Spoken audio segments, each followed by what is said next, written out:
adalah gembalaku, takkan kekurangan aku.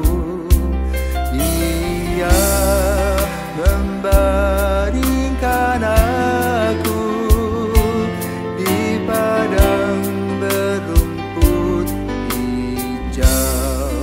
Saudara-saudara yang terkasih di dalam Kristus, selamat pagi. Salam jumpa lagi dalam Sabda Siap Saji, Jumat 8 September 2023, Pesta Kelahiran Santa Perawan Maria. Marilah berdoa, Nama Bapa, Putra, dan Roh Kudus. Amin. O Ratu kami yang mulia, luhur tiada taranya Engkau merangkul memangku Tuhan Allah penciptamu. Pintu yang ditutup Hawa dibuka Putra Bunda, Engkau pun turut berjasa membukakan gerbang surga. Kami anggap tugas luhur untuk mengucapkan syukur dengan menyanyikan madah atas anugerah Allah. Dimuliakanlah Bapa bersama Putra dan Roh-Nya yang melimpahkan kurnia kepada Bunda Maria. Allah Bapa yang Maha Murah, penuhilah hamba-hamba-Mu dengan anugerah surgawi. Tingkatkanlah kiranya kesejahteraan dunia berkat pesta kelahiran Santa Perawan Maria, sebab Putra yang dilahirkannya adalah sumber keselamatan kami, Yesus Kristus Putra-Mu, kini dan sepanjang masa. Amin. Tuhan bersamamu dan bersama Roh-Mu. Inilah Injil Yesus Kristus menurut Matius. Dimuliakanlah Tuhan.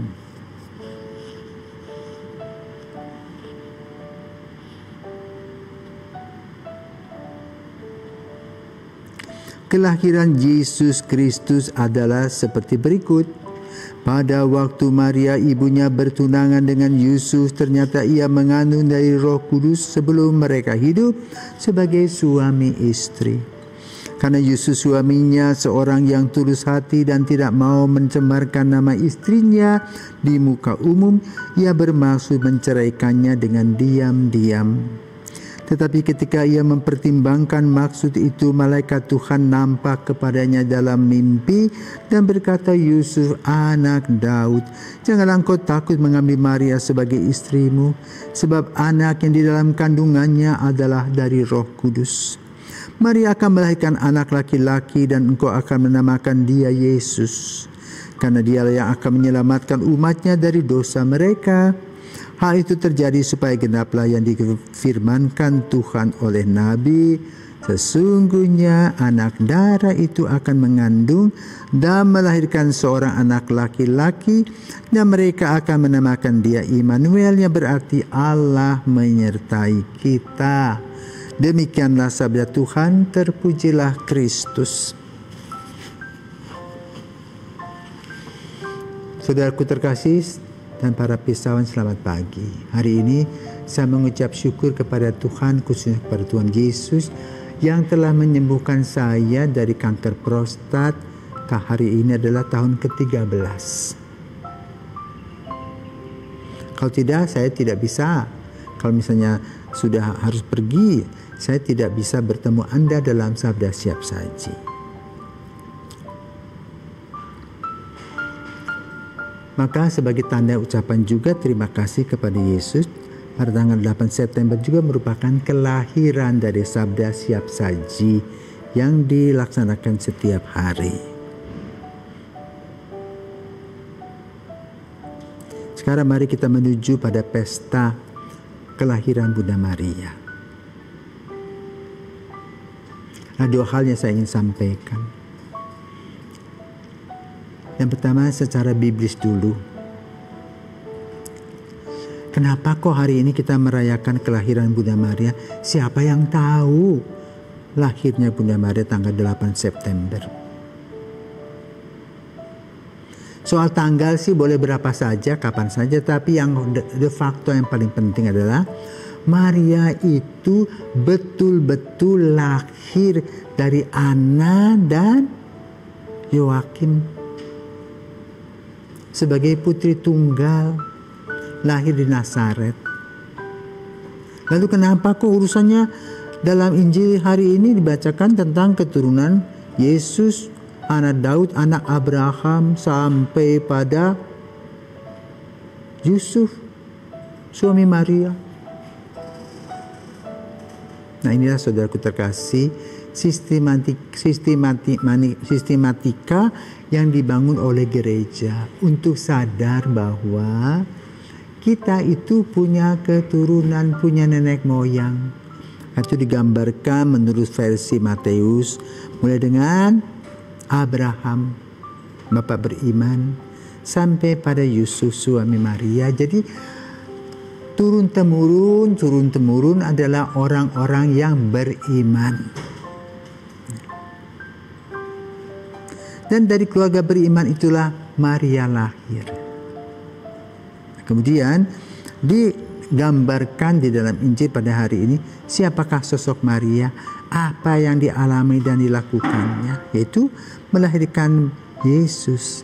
Karena imannya yang hebat dan luar biasa, maka dalam memperingati kelahiran Bunda Maria, sebetulnya kita menghormati dan menghargai iman Maria yang luar biasa.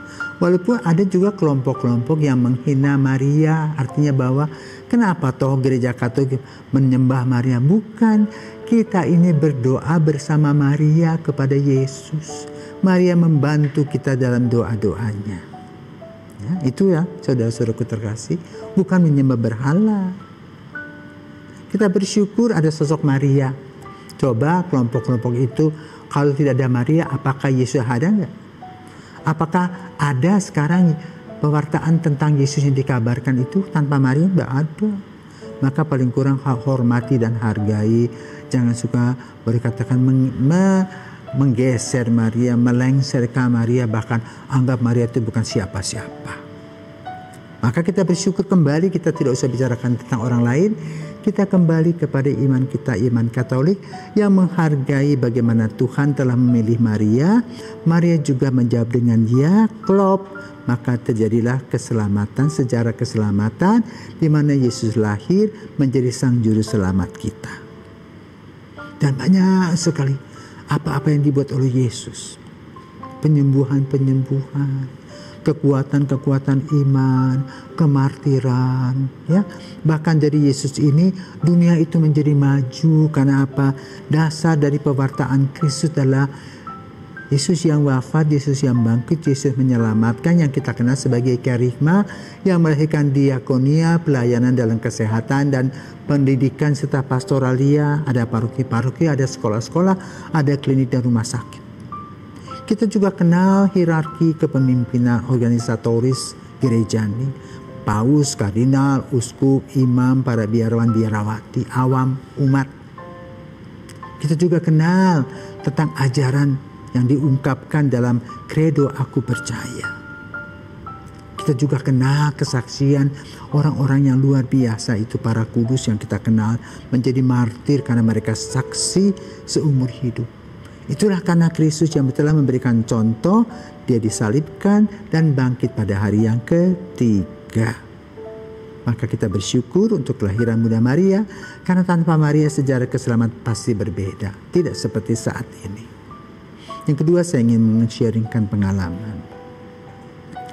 Kanker prostat saya ini harus dioperasi semuanya, sehingga saya harus menggunakan kolostomi dan memakai selang saja dengan kantong plastik di mana tidak ada rasa. Mungkin kalau air seninya blobor, ya blobor sendiri. Maka ketika dokter memutuskan itu, saya hanya melamun saja. Kalau begitu nanti aku bagi komuni bagaimana? Apakah orang tutup hidung dan sebagainya? Apakah aku boleh ganti baju ketika bajuku sudah basah dengan air seniku ini? Tetapi kemudian jam 3 pagi Yesus datang menghampiriku dan mengatakan supaya dari Singapura pulang untuk berdoa koronka, misa dan adorasi. Pada saat itu aku tidak percaya. Hanya berpikir tentang kalau aku tidak dioperasi aku akan mati. Lalu Yesus berkata, cahayaku lebih besar daripada sel kanker itu. Aku belum percaya. Saya tidur lagi. Walaupun kemudian Yesus berkata, akulah jalan kebenaran dan hidup, juga tetap tidak percaya. Tapi betapa Yesus mengasihiku dan membiarkan aku mengevaluasi dan merefleksi diri. Maka kemudian pada jam 6 pagi aku bangun kembali dan 3 pernyataan itu menghiasi telingaku. Hatiku waktu bingung, maka lalu aku menuliskannya sebagai data. Setelah itu aku tidur dengan lelap dan kemudian bangun, mandi dan pergi ke gereja. Dan aku tanya di gereja, Tuhan Yesus, aku tadi pagi main-main atau serius? Saya tanya, kalau serius, kalau main-main aku gak peduli, kalau serius aku taat. Lalu Yesus menjawab, serius. Maka aku taat dan kembali ke Bali, mulai merayakan Koronka, misa dan adorasi pada tanggal 8 September 2010. Maka pada hari ini sudah berusia 13 tahun. Maka hari ini saya mengucap syukur dan terima kasih. Apalagi kami para imam Unio baru saja menyelesaikan retretnya di Lombok bersama-sama. Semoga kelahiran Bunda Maria juga merupakan kelahiran kita di dalam langkah-langkah kita selanjutnya. Tuhan senantiasa memberkati.